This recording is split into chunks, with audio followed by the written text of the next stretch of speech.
Olá! Hoje a gente vai mergulhar num dos temas mais profundos que existem: a vida, a morte e, claro, o propósito por trás de tudo isso. Vamos fazer essa jornada juntos, buscando entender pela perspectiva da Bíblia o que realmente significa viver por algo que seja maior que nós mesmos. E para começar essa reflexão, olha só que frase impactante do Martin Luther King Jr. Ela define perfeitamente o nosso tema central de hoje, essa busca por um propósito que seja tão valioso, mas tão valioso, que vale a pena não só viver, mas se for preciso até morrer por ele. E sabe, essa ideia não é de agora. Ela ecoa lá atrás, nas palavras do apóstolo Paulo. Para mim, o viver é Cristo e o morrer é lucro. Vamos desvendar juntos o que ele queria dizer com isso. Então, o nosso roteiro para hoje é este aqui. A gente começa entendendo o que motivava Paulo tão profundamente. Depois, vamos ver um exemplo histórico que viveu isso na pele. Em seguida, vamos analisar essa ideia da morte como um sono, ver qual a aplicação prática disso na nossa união e, por fim, fechar com o chamado à perseverança. Primeiro ponto, então: algo pelo que morrer. Aqui a gente vai fundo para entender a raiz, a base desse comprometimento tão radical do apóstolo com a fé dele. De onde é que vinha uma convicção tão intensa assim? E o ponto central é este aqui. Para Paulo, dizer que foi crucificado com Cristo não era só uma figura de linguagem bonita, uma metáfora. Não, era uma realidade vivida, uma entrega total. Era um compromisso de que a vida dele e até a morte dele serviriam a um único propósito: a causa do Evangelho. Mas tá, como é que isso se manifesta na prática, no dia a dia?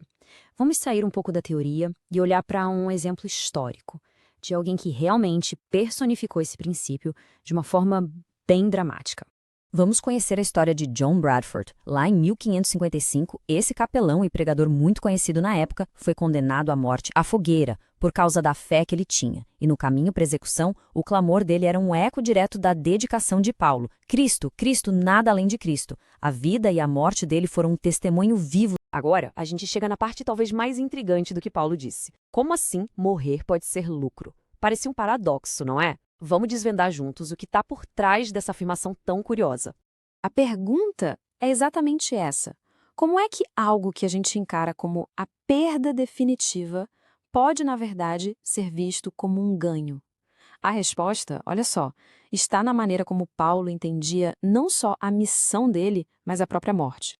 A palavra grega original que Paulo usou aqui é kerdos. E para ele, esse lucro não significava ir direto para o céu no momento da morte. O ganho estava ligado a duas coisas. Primeiro, a morte dele poderia inspirar outras pessoas a continuar a missão.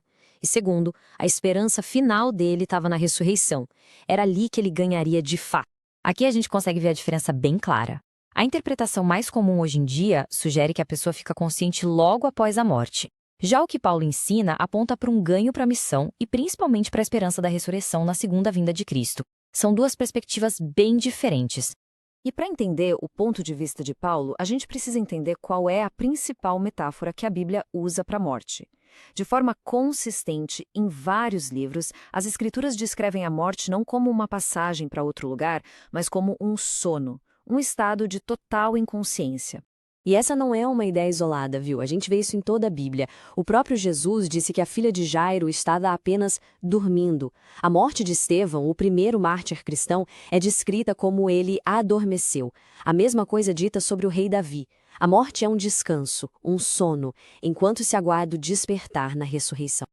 Ok, com essa base toda, qual é a aplicação prática para a nossa vida aqui e agora?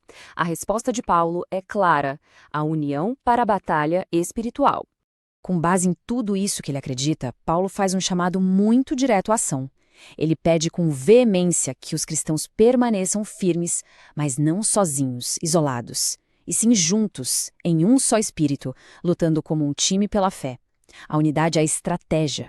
E o que significa essa unidade na prática? Ele não deixa a gente no escuro, não. Ele detalha em 4 passos bem claros: pensar da mesma forma, compartilhar o mesmo amor e ser unidos de alma e de mente.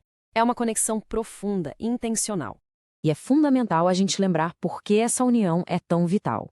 A luta, segundo Paulo, não é entre pessoas, uns contra os outros. O adversário é outro. São as forças espirituais do mal.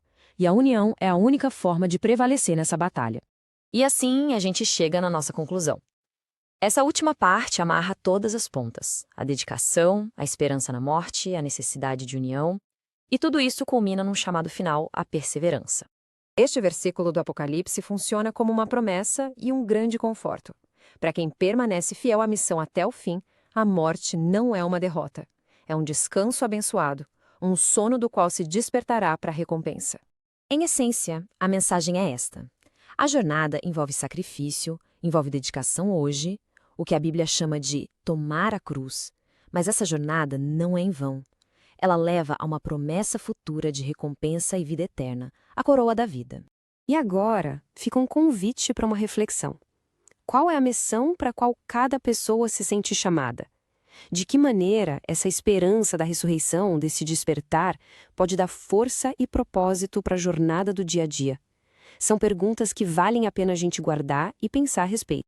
Se essa nossa conversa trouxe alguma clareza ou inspiração, considere curtir e compartilhar. Assim, essa mensagem de esperança e propósito pode alcançar e abençoar ainda mais pessoas. Muito obrigado pela companhia.